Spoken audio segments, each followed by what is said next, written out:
Use the Force, Luke. Live long and prosper. I was going into Toshi Station to pick up some power converters. Lilu Dallas Multipass. Shut up and take my money. By Grabthar's hammer, what a saving. One does not simply walk into Mordor. X never, ever marks the spot. Winter is coming. You're a wizard, Harry. Stay a while and listen. Hey, old Kermit the Frog. Your ties are cool. So say we all. This is a Play on Nerds. Welcome to episode 136 of A Play on Nerds. That's right, you heard and saw correctly. We are back with a regular A Play on Nerds episode. I am Jarman. And I'm Steve, and this is weird. How long has it been since we've had a regular Play on Nerds episode, Steve? So the last time we recorded must have been the first week of January of this year, 2020, and we released January 8th of 2020, and that's the last time you guys got in a Play on Nerds episode. And we've since then broken off into several different shows. We do Muppet Trek, which is a ongoing show reviewing one episode of the original series of Star Trek, along with an episode of The Muppet Show. And then we have Sappy Crap. Tell our audience about that, Steve. Yeah. So Jarman and I, you know how we used to just BS and reminisce on here? We're just going to do a whole podcast that's us BSing and reminiscing. We're going to talk about what it meant to be a teenager and a preteen in the late 90s and early 2000s in Central Florida. Yeah. And tell stories that only the two of us can tell. And I've already had a couple of people that I know listen to the episode and the first episode that's out, folks, and they said it's very relatable. So even if you're not in Orlando or not exactly the same age, you'll kind of you'll hear a lot of things on there that you remember. And we also have Real Opposition, which is our show, which will come out once a month, maybe a little longer than that ish. Yeah. Because it's a little more difficult to produce. It's where we review a very bad movie of some sort, which I will defend because I love all movies. And I'm going to tear them apart because I hate them all. That's right. And it won't be your typical movies you probably have heard reviewed a million times on other podcasts and YouTube shows and that kind of thing. These movies are very poor. Yeah, very poor, but very different. Some more modern ones. But there's also an improv audio drama segment at the end where we kind of pitch our own fake sequel of that movie. And we have fixed it. Yeah, little scenes we'll put in there from those movies. So it's kind of fun to listen to. So definitely check those out. What movies did we do so far? We started with Howard the Duck. And then Major League 2. And I highly recommend the Major League 2 one. Oh, it's Howard fun. the Duck was rough. I feel like Major League 2 we really clicked and kind of got. We're getting into our groove with it. Again, we're going to do. And the cool thing is, if you want to listen to each one of these shows individually and don't really care for the other content, they all have their own podcast feeds on Spotify and on Apple Podcasts and all your other podcast everywhere. catchers. So you can follow just Muppet Trek, just Happy Crap, or just Real Opposition, and then Play on Nerds still Or will if have you're here for us. Yeah, for all of our just stuff. Try to Play on Nerds. All the shows will come out in this feed as well, the main feed. So if you want to stick here for this, that's cool as well. So Steve, a lot's happened since our last big episode. So what's been going on in your life since January 8th? So last time, I think we had just told my family that Anna was pregnant. Oh, goodness. And now I have a second baby. Yes. His name is Dale, and he's adorable. Absolutely. He's a month old and some change right now. And he's a feisty one, isn't he? He's feisty. He talks nonstop. He's such a vocal child, but doesn't scream and cry. He nags and complains kind of. Like you. Like father, like son. But then sometimes he just has these random outbursts where we'll think he's asleep and he'll just go, ha. And then we look over and it's like nothing happened. Well, that's fun. He's having some strange dreams, I guess. So having kung fu fighting dreams. Hands lashing out wildly. Unpredictably. And the coronavirus happened, right? Yeah, and the U.S. is on lockdown. Yeah. How's that affected you? About a month after everything started, my bosses, I was one of the last people at work. Because at the time, we were living in the one bedroom. Oh, we moved. Oh my God. Yeah, we moved. Yeah. Also, that happened. You got a big place now. Yeah, we got a better place, much better place. But we were still living in the one bedroom, and so it's impossible to do work at home in a one bedroom with the kid. Of course. And so I just kept going in, and then one day my great grand boss called me and said, "You probably shouldn't come in anymore." And I said, "Okay." Great grand boss. That's how I always describe, because everyone gets it. Like, who I'm talking about. Yeah. Not my boss or my boss's boss, my grand boss and my great grand boss.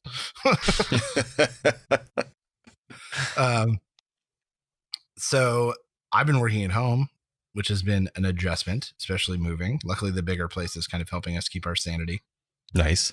And just doing a lot more online shopping. Of course, for groceries, for everything.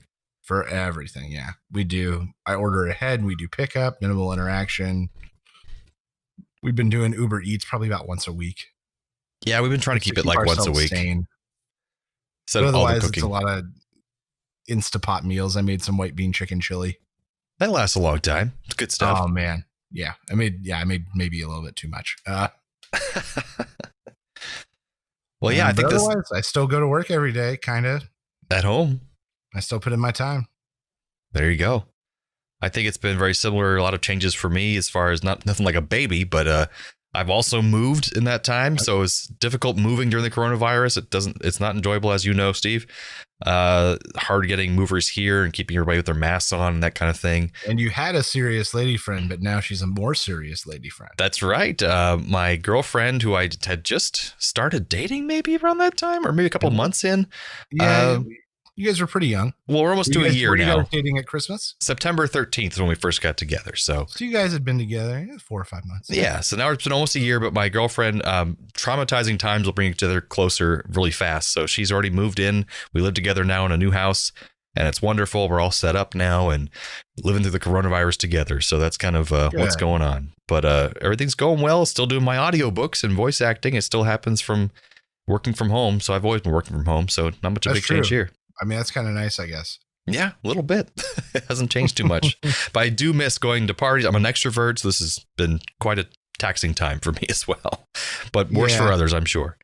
I mean, I think that really what saved me is that before my big, output was D&D. Mm-hmm. Anyway, now it's still my big output. I just do it from my couch. Yeah, I miss doing Dungeons and Dragons with people in front of me and the pieces and laughing and having some wine and just all being together for it. But it's a good close second with the Zoom. We try to make it happen over Zoom. It's harder to have asides while your DM is looking something up when you're on Zoom. Yes, and like goofing off about something else. Right. It's tough. It is tough. Yeah. DMs everywhere are thrilled. Yeah, I'm sure. Everyone's staying really on task. Much more than usual. Well, they just can't see that you're watching YouTube on your phone. Yeah, that's true. Yeah, that's what you're watching, YouTube. Yeah, that's it. Yeah. So this episode. Why did we come back for a special episode, Jarvin? Well, I wanted to say when we first decided to do like kind of our final regular episode of a Play on Nerds, we decided we would come back occasionally if we felt like it, if there was a special reason to come back. And every year for the old show, I want to do like a holiday episode, maybe a Halloween or a Christmas episode. Yeah, we really liked our themed episodes and stuff. Yeah. And every year we also did a San Diego Comic-Con episode because they released tons of trailers and news information about nerdy, geeky stuff. So I figured, why not come back for a little special episode? And this year is no different, except for it was very, very different. Yeah. So San Diego Comic-Con decided to go all virtual and kind of like last minute. They didn't really announce it until really late. Yeah. So this is how this conversation went. Jeremy went, did you want to do an SDCC episode? And I said, that happened?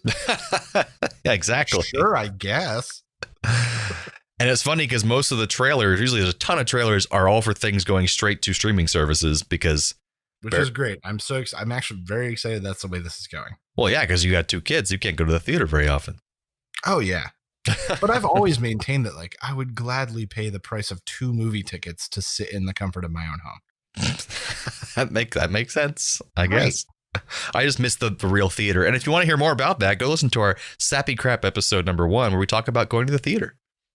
Well, I mean, for me, I miss the theater too, but I admit that we just can't do that with the kids. Right. But what I also miss is being able to like see the discussions and the hype about a film and like agree or like it feels like you're left out a little bit when you can't go see new movies. Yeah, exactly. I mean, that just is missing in all these big blockbusters that didn't happen the entire summer. And people pushed a lot of their roster to 2021 and man, it's insane. And a lot of TV shows too. But thankfully for me, I'm so OCD when it comes to TV shows that I need to finish all of them when they come out. And I started watching way too many shows, like all the CW superhero shows and stuff. And I'm going to have like a year break to catch up on everything. And I'm so excited. Oh, man. We watched a show that was like a radical recommend of yours, I think like 2 years ago. We finally watched The Good Place. Oh, I love The Good Place. Did you like it? We really enjoyed it. We only been through season 3. I believe there's a season 4. It's not available on Netflix. Oh, that's weird. Oh, probably 'cause it just came out not long ago. Yeah, that's true. Yeah, it can't be that long. So that's the final season. Yeah. So we're waiting on that, but we enjoyed the first 3 seasons immensely. What's funny, my radical recommends for this episode will be related to The Good Place. Oh, man. You just wait. Oh. So it's funny. The first thing we're going to talk about from San Diego Comic-Con was something that we talked about on this show over 3 years ago. 3 years? Is that it? It was something insane. Something insane. The first trailer came out in 2017. Guys, what are you doing with this movie, guys? It's called New Mutants. And it's been through hell and back because first it was owned by Fox because it was in the X-Men universe. And they thought it was too dark, so they were going to retool it, do some reshoots. They weren't sure what it was going to be. So then it got screwed over because then suddenly Fox was in negotiations to be bought by Disney. And that was on the rocks for a while. So they weren't sure what to do with this movie at that point.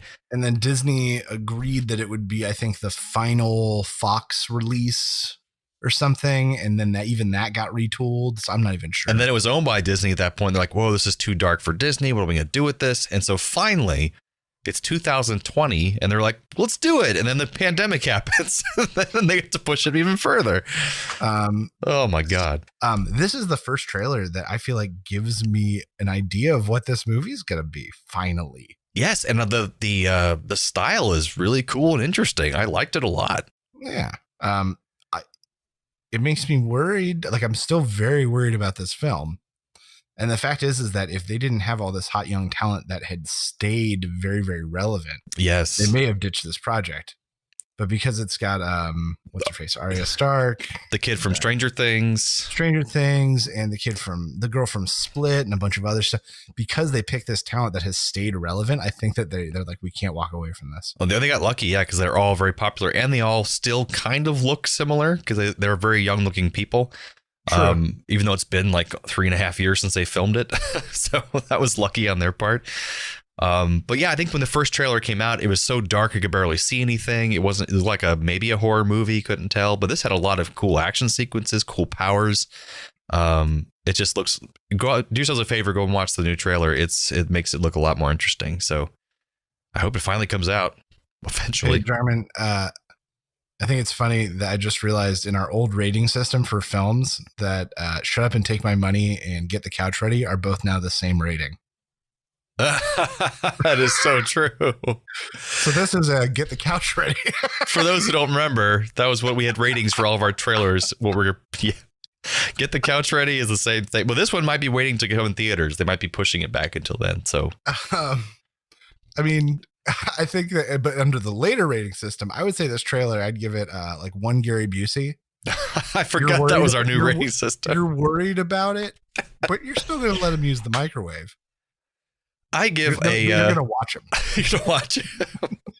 I give it a very impatient but relieved Raul Julia.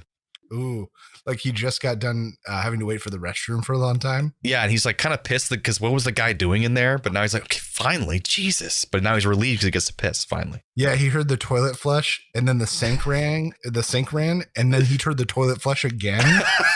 He's like, what is this guy doing? What is he doing in there? It's not like it's the weekend. It's a Tuesday. It's a Tuesday. I need to pee. All right, so what's next?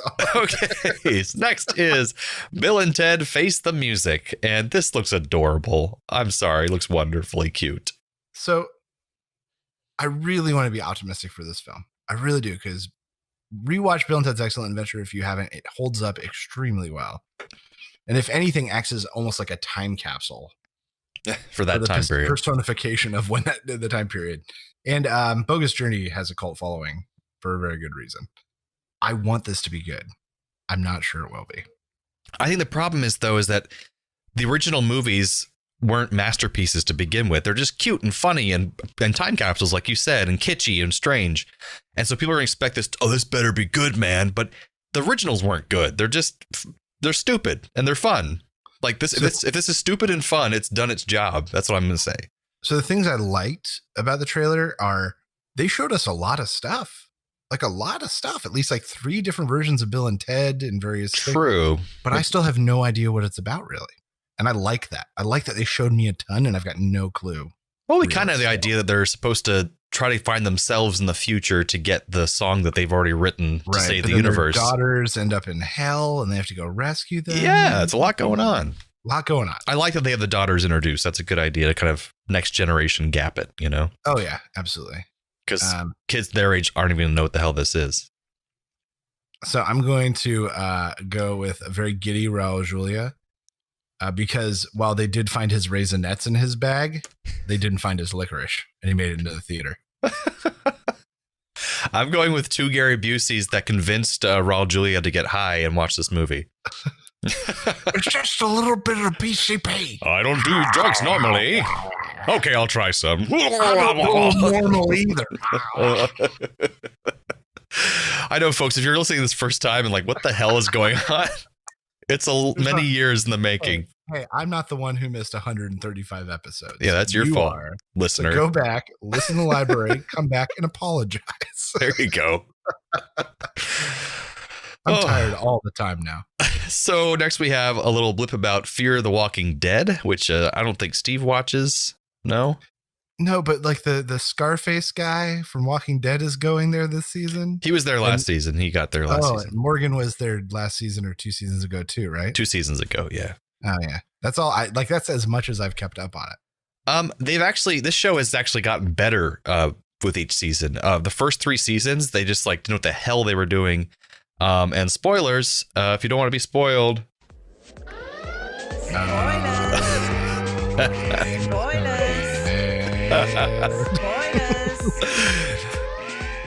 So first 3 seasons, like they just kill off like almost the entire main cast. So like they're like I think they were just trying to blank slate this whole show and restart it again, and they did. And it's basically they've really embraced now that's in the West.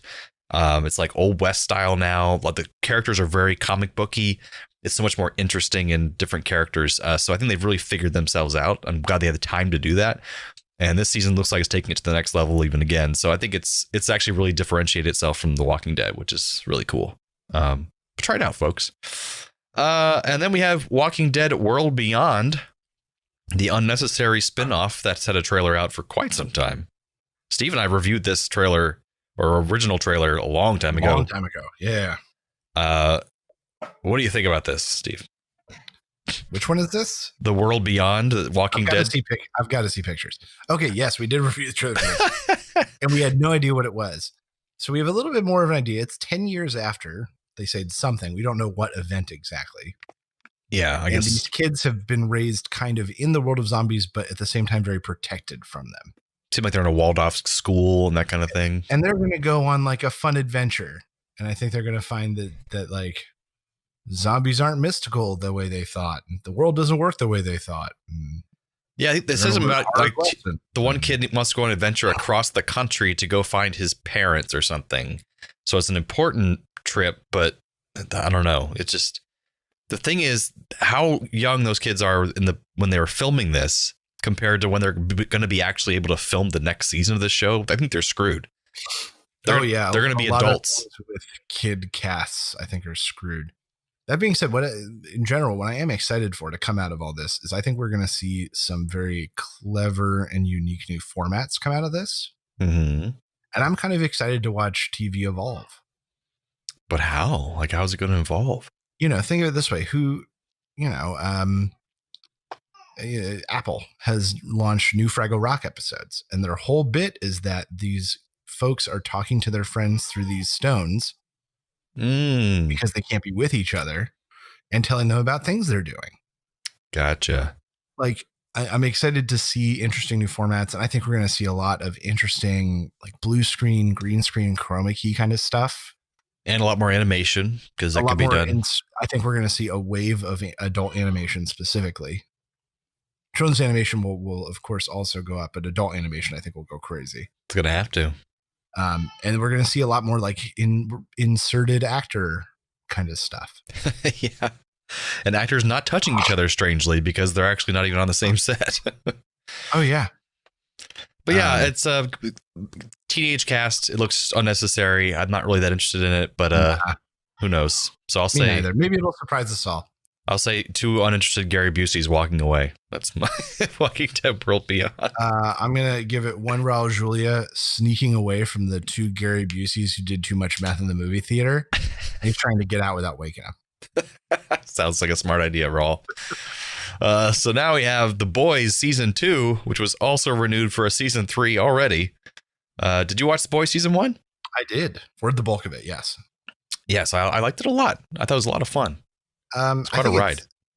With how heavy the superhero genre has been in the last decade, I've said this before. I like this kind of wave of anti-hero. Right. Stuff kind of pushing back and playing the other side of that. And I've always really enjoyed that. And I think this really does the best of it. Like literally anti-hero because the heroes are terrible. Right. But, things kind of like Kick-Ass and those sort of things I enjoy because they're very anti the standard hero story. And kind of put a hero into the real world and how it would actually be as real opposed to consequences for what the things they do. Yeah. Not idealized. But it looks just as bloody and crazy as the last season, and it's going to be a lot of fun. Homelander is insane. He's the kind of character that you love to watch just to see what he's going to do. Great actor. Eerie as hell. Yeah. I'm a little sad Elizabeth Shue's gone. Spoiler alert. I'm sorry. What'd you say? Spoiler alert? Spoiler. For those of you who don't know, my wife hates that sound effect, but I love it. For some reason. It's probably because I relish it so much. So we're going to watch Boys season 2. Oh, absolutely. Watch it. Perfect. What we got next? I don't know. Well, next we have... I don't know the list. I'll just go with you, man. We got Hellstrom, which I read up a little bit on. It's apparently it's going to be on Hulu, a supernatural horror show loosely inspired by a Marvel comic, but Marvel Comics has distanced themselves from it because apparently it's way too different because it's so loosely inspired that they don't even have their name on the trailer or anything. So It's interesting. It looks like 2 people are children of the devil, like literally. Maybe. Or a demon or something. And because of that, they have powers, maybe? It was really hard to tell what was going on from the trailer. It was like a bunch of just scattered together images of like fire. A crazy lady. Yeah, and ghost She's stuff. An actress I like. Yeah, she is good. A couple good things. Is she the mom from Lost in Space? No, that is not her. Okay, it looks similar this to her. This one was in an episode of 30 Rock that I really liked. Well, that must be where I knew her from. I don't doubt it. I'm going to give this 2 very confused Gary Buseys looking up from thumb wrestling and then going right back to thumb wrestling. I'm going to give it 1 Gary Busey suddenly coming out of his drug coma going, I'm going to have to wait for another trailer. Raul stole my keys. Oh, wait, I don't have a car. I drove here on a rainbow cloud. Because I lost my license for the Chocolate River. Anyway. Okay, what's next, Jeremy? The next one is Utopia, which is an upcoming Amazon conspiracy thriller show. And this looked really kooky and weird and interesting. I'm kind of intrigued. All those words. Yes. I realized in the first few minutes that the trailer, John Cusack has more work, which is cool. Yes, it was nice to see him. Rainn Wilson. He's having, I feel like, a minor renaissance right now, which, mind you, could be completely cut short by the fact that all this is going on. Right. Because he was at every convention imaginable, John Cusack. Like, he's at sci-fi conventions, and he's like not really like a sci-fi known actor, but because he didn't have any work. So good for him. And Rainn Wilson's in there. I like him a lot. I will give it a try because of Rainn Wilson. If no other reason, I'll give it a shot because of Rainn Wilson. Yeah, if you haven't seen the trailer, it looks like it's kind of about this pandemic actually kind of prescient is happening, and a lot of apocalyptic things are going on, and people will start to realize that it's all mirrored from this comic book. That's everything played out exactly how this comic book said it was going to. So I guess they're trying to get to the bottom of it or something. It looks more complicated than that, but it looks fascinating. I'll give this 1 Gary Busey spouting conspiracy theories on a street corner. And I'll give it 1 Raul Julia listening to him going, he might have a point there. I told you the alien penises are coming. Now, I'm writing this down. Were they on the rainbow cloud as well? No. Oh, okay. All right. So now we have Simon Pegg and Nick Frost in Truth Seekers, which is a television show, I believe, on Amazon Prime. It looks like a fun combination of Fringe and Ghostbusters, kind of with that Edgar Wright style humor. Of course, it's them too. I don't know if Edgar Wright's actually involved in this. I didn't see or not, but it looks really funny. Interesting. Yeah, it looks, I mean, the cinematography and the shots and stuff all look really nice. So it it does. looks like it's going to be a pretty show and a Good varying budget show in that regard. Yeah. Of course, love Nick Frost, love Simon Pegg. For them alone, once again, I'll give it a shot. And I love paranormal stuff. I know how much you hate ghosts, though. Well, it's because they're not real. I don't have to hate them. They're not real. How can you hate something that isn't real? Exactly. But also looks like it's more to do with also different dimensions and stuff. So you might like that because it's not just ghosts. It could be like it's something weird and different. Like I don't have to hate racist ogres because they don't exist. All ogres are not racist. So yeah, there you go. Some are very accepting, but also not real. And also a little tidbit of information about Jurassic World 3, which I wouldn't normally care about, but Colin Trevorrow is trying to pull in some more old fans because he's saying they're going to have some more animatronics in that movie than usual. And he says every movie he's done, he's tried to do a little bit more animatronics each time. So that's cool. With the first one, I think they really hit it on the nose and did some good stuff. And the last one, they just, I think, swung back the wrong way. That's the one where they had like the auction with all the... Yeah, that was terrible. Yeah, that was pretty bad. And I like most movies. That was just dumb. Jarman does like a lot of movies.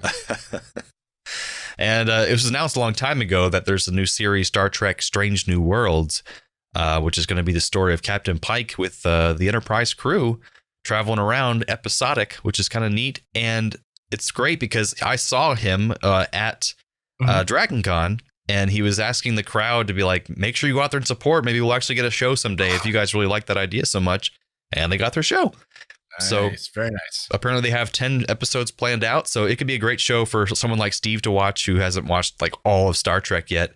No, we'll just add it to the end and we have to find more Jim Henson stuff. That's true. Add to the end of Muppet Trek. We'll eventually be reviewing Strange New Worlds on Muppet Trek, folks. In 7 to 8 years. 7 to 8 years. Maybe 13 years. I'm not sure.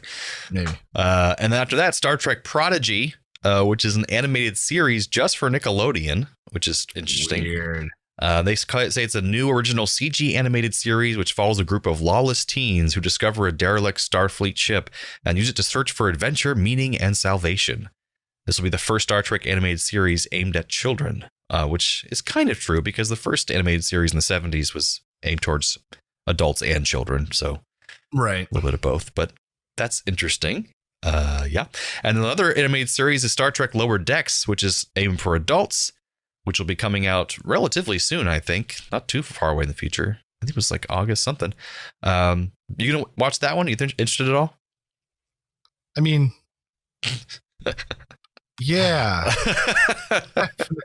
It's the same guys who made Rick and Morty, so okay, then yes. Yeah, I'll be fine with that. Oh, I didn't know if you knew that or not. Yeah, Rick and Morty creators, they made the Star Trek Lower Decks. It's all about the people who are not part of the main crew, and they kind of get the shit jobs on the ship, and it's the animation style is kind of reminiscent of Rick and Morty and stuff. It's interesting. Okay. Yeah, you might like it. All right, never mind. Then I like it. So anything else from San Diego Comic-Con we should discuss? There was a small preview of Rick and Morty season 5, like rough line drawing storyboard kind of stuff that was funny and good. Makes me hopeful and happy that they're turning it around so quickly. Nice. I never really watched Rick and Morty much. I watched part of season 1. Sharon, you got it. It's one of those shows that gets better the more you watch it because you catch more and more, and they really think it out and really put a lot into the show. I'll give it a shot. Lovecraft Country via HBO from Jordan Peele. Oh, that should be nice. I like Lovecraft stuff too. Yeah. It looks dark and menacing, just the way that you would want a Lovecraftian story to be. That's HBO, you said? Yep. Oh, it's got to be good then. They do everything good. And then there's a horror movie called Antlers that has a lot of just a ton of buzz right now. Guillermo del Toro is attached to it. And I look at it, I'm like, I already know the movie. Like everything just looks prescribed. I don't know why people are so excited about this thing. Oh, is there a trailer out and everything? Yeah. I'll have to check that out. I did not catch that one. So it's dark and brooding in a horror film, but it doesn't excite me. Can't really tell what it's about or anything. It looks like a standard creature film. That's what he likes. Little boy has a mysterious friend that no one believes he has, except for one teacher who thinks it might be different. And then mysterious things starts happening. Teacher gets closer to boy only to discover a dark secret. The boy is the one that's been fetching the creature on. It's just going to be, I already know it. I just said half the movie. Does the creature have antlers? I don't know. They are certainly shown in the screenshot I am looking at. Okay. It's official. It's got antlers. They're antlers. It's on the rainbow cloud with the aliens. So I'm going to give that 3 Gary Buseys all holding their hands up to the side of their head and going, I'm a moose. Fantastic. Those are the only things that stuck out to me that we didn't cover otherwise. Well, great. I think that brings us to our radical recommends. That's right. Recommend. If you have the means, I highly recommend picking one up. What do you recommend I do? I recommend Pleasant. Wow, I haven't heard of that in a while. So, That's right. Steve, what do you got to recommend for us on this milestone episode? So I've got a coffee brand I'm going to recommend. My wife got me a variety pack for Father's Day, and like a 3-pound bag from them is what I would pay for like a 3-pound bag of Starbucks at a store. So I was like, why don't I just order from them? Mm-hmm. So they're called Spring Heeled Jack. Wow. And they specialize in like dark, menacing coffees. Interesting. The ones I had in my pack were Reanimator, and the one I really liked was Old Scratch. And I ordered a refill of Old Scratch. I liked it so much. I think I've heard of these. Spring Heel Jack. Check them out. They've got a really, really well priced variety pack to at least try them out. Well, Spring-heeled Jack is also a cryptozoological creature that lives in the forests of some northeastern city. Yes, there's a creepy creature bastard on a sticker they send with every order. Nice. He's like New Jersey or something. So that's my recommendation. We've been drinking a lot of coffee. We got a little Keurig when we moved in.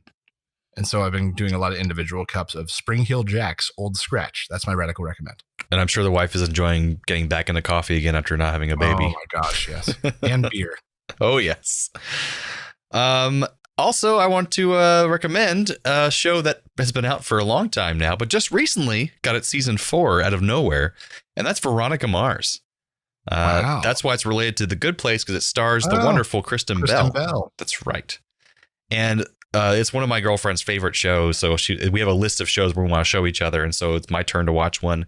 I'm watching Veronica Mars, and it's so much fun. It's like a kind of Nancy Drew, but it's much darker than you'd expect. Like, there's some fun moments, but this is a dark show. I was not expecting that. I thought it was like this like happy-go-lucky 2005 show. But there's only 4 seasons in a movie, and they did 3 seasons. It got canceled. Then they did a movie because the fans loved it so much, and they loved it so much that they released last year a 4th season with Kristen Bell. The whole thing is on Hulu. And you'll see so many guest appearances by actors like that person, like so many celebrities and people over the. I know it has a heavy cult following. Oh yeah, they call them the Marshmallows, like Mars bars, marshmallows, something along there. I don't know, but that's what they call the fans. But it's definitely worth checking out. It's on Hulu now, everything. So I'm only on season 1, but I'm liking it a lot. So check out some Veronica Mars. No, but we can't play this because of copyright stuff. Oh, we're talking over. It doesn't matter. We're talking over it so the algorithm doesn't catch it. We never did find a thank you song. Well, first of all, before we go, we want to shout out to some people who are doing some awesome things out in the podcasting land. I am just very sad that I don't ever get the time or find the time to make MP3s to send into these shows I listen to so much, and that they come and Steve and I both listen to. So Sean, feel free to steal the sound from this episode. Yes. And use it for your episode as like our endorsement. Not because we're lazy, but because we're overworked. I'm lazy. So first, Sean Vanderloo, who has his 300th episode of the Rusted Robot Podcast. That's right, the Rusted Robot Podcast had 300 episodes. What started as a simple podcast where every week they were going to talk about different robots in science fiction has blossomed into a show about everything sci-fi and science and crazy like stuff. A show about the Zodiac, I think. Yeah. But look at that. It's funny because we started our shows around the same time, and we have 136 and he has 300. Yeah. Although he did branch off eventually. But he only has 3 shows. Okay, never mind. He had like 4 too with the Sci-Fi Waffle and everything too. But then his other podcast, The Soul Forge, has reached its 3-year anniversary, another big milestone. And that's a lot of those episodes were just him talking about a topic by himself for like a half an hour. Then he started getting lots of guests. Life stuff, and there's a great 2 or 3-parter about falling in love and sleeping with a lesbian. Yeah, you gotta check that really out. Like, that's the one I always recommend to people, is that set, because they're just such a good story. It's so interesting, and it kind of helped inspire us to do the Sappy Crap podcast a little bit, kind of getting more personal, talk about our backstories and our life and that kind of thing. Well, we just don't get to BS enough, so it just gives us an excuse. Very much so. And now on the Rusted Robot podcast, they have Sean and Josh and Kitty as co-hosts. Sometimes his brother Robin comes on, so it's changed a lot over the years, but it's really great. And Soul Forge has random guests come on. I've been a guest on there. Steve, you've been a guest on there, I believe. We talked about moving. That's right. Soul Forge, check that out. And now our other friend of the show, Daniel Peter Hitch, author and now podcaster, does the Temporal Trek podcast, which is also amazing. And it's covering Star Trek in the strangest way, going chronologically through the entire show, not when they were released, but chronologically by what events happened in the show. So he goes from the Big Bang all the way up to the future, clip by clip, not episode by episode. It's insane. Please check it out. I've guested on one show, and Steve, I hear you're going to be on soon. I record this coming week. Yeah. And what are you going to be covering on your show? We're going to be talking about First Contact, which has some great time travel stuff, and is probably my favorite or second favorite of the Star Trek films. Yeah, and we covered it on a previous episode of the Play on Nerd. So there you go. Yeah. And then both of those guys, Sean and Daniel Peter Hitch, and longtime friend of the show as well, Paul Wright, have started the Cosmic Pizza podcast. So please check that out. It's a lot of fun. They go really in depth, and they're going to be talking to experts in their fields, authors, comedians, scientists, and they even talk to me. I've already guested on an episode that'll be coming out soon, talking about voiceovers and voice acting. But please forgive me on that episode because my house was flooding that day. And so I barely made it to the podcast. I was like 45 minutes late to the recording. So I apologize to them, but I was all flustered for the recording. So I apologize in advance. But please check out Cosmic Pizza Podcast. It's really cool and really in depth. And Paul does a great job adding in sound effects and music and that kind of thing to that too. So check it out. So that about does it. Yeah. Thank you, everyone, for listening. Join us next time for episode 137, where, I don't know, maybe we'll do a holiday episode or something. I don't know. Yeah, and if not, check out Muppet Trek, Real Opposition, and Sappy Crap in the meantime. Which we'll be having coming out regularly. We're basically releasing something every Friday now. Something, yes, exactly. Something, but it'll be one of the 3. It'll be a grab bag, and you'll always be interested to know what it is. So until next time, keep on coming back to be our nerdy audience. We will keep on coming back to be your nerdy co-hosts. Thanks again, Internet. Stay nerdy, my friends.